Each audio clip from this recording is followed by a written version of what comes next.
Okay, so clearly the Oriental being our only Oriental is our best Oriental. Yep. And I do. British, and sorry you said Cajun.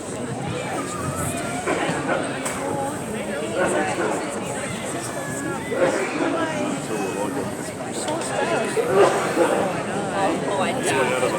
Pretty British. Oh, you little pocket pet. Look at you. Hey? Look at you. That's a little bit robust.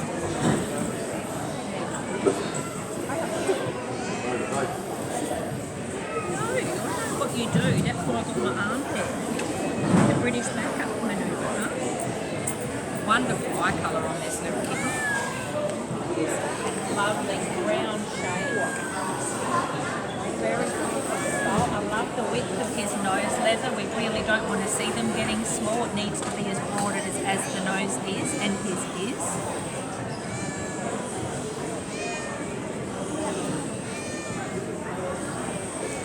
Beautiful sweep to the muzzle.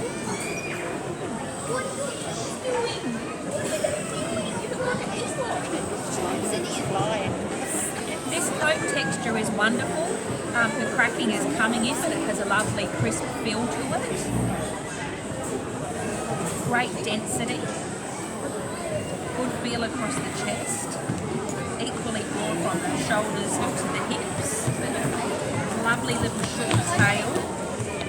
I've got you, mister, because I think those kids come running. And they are actually very well set ears. He's just holding them up a little bit because it's a little nerve-wracking back here. It's very pleasing for a baby. Lovely baby. There you go. It is a lot for a baby, but I suppose this is his life now, so I suppose. he might as well get used to it.